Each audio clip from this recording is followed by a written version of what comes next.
Napenda kuchukua nafasi hii kukaribisha katika banda letu la halmashauri ya wilaya ya Mlimba. Kwa 8/8 ya mwaka huu 2026 tumekuja na teknolojia ya ufugaji wa samaki kwa kutumia odi samaki au kwa jina la kitaalamu aquarium. Hii aquarium huwa tunafugia samaki ambao ni vifaranga wadogo wadogo, na lengo kubwa la kuwafugia kwenye hii aquarium ni kutaka kuwalea ili wakue kwa haraka, kwa sababu kwenye hii aquarium kuna kitu kinaitwa aerator au kwa lugha ya Kiswahili kiingiza hewa kwenye maji. Hii husaidia kuongeza hewa aina oksijeni kwenye maji, na pia inachuja uchafu na kinyesi cha samaki ambacho kinachokuwepo kwenye maji, na pia inachuja yale mabaki ya vyakula na kuingiza kule kwenye hiyo fita au chujio.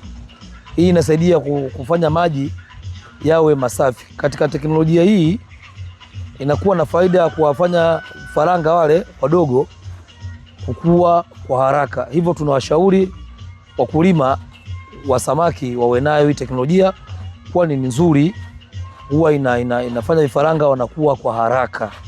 Na pia katika bwawa lingine la pili tuna samaki aina ya perege pia ambao ni wa saizi ya kati wenye gramu kuanzia 100 mpaka 180.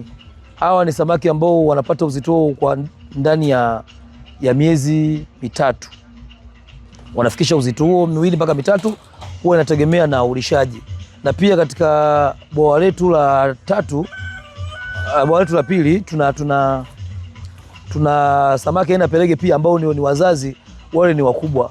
Wale samaki walioko kwenye bwawa la pili hilo ambao ni wazazi au ni wakubwa, wana uzito wa gramu kuanzia 200 mpaka 400, na ndani wamefugwa ndani ya miezi 7 tu peke yake wamefikia uzito huo. Kwa hiyo tunawashauri wakulima wasisite kufuga samaki, kwani ni biashara ambayo inaenda kufanya vizuri, kutokana na kumekuwa na wimbi kubwa la watu kwenda kwenye hizi water bodies, kwa maana ya bahari, ziwa na mito. Wimbi limekuwa kubwa, kwa hiyo imepelekea uhaba mkubwa wa samaki. Sasa basi tumekuja na teknolojia hii ya ufugaji wa samaki ili kuwafundisha wakulima wafuge samaki kwenye mabwawa, wasitegemee kule kwenye vyanzo vya asili, kwani kule kwenye vyanzo vya asili kumekuwa na changamoto nyingi, ikiwa ni pamoja na kutokuwa na ulinzi. Hivyo sasa kupelekea samaki kuhitajika kwa wingi, lakini kwenye vyanzo vya asili samaki hawapatikani.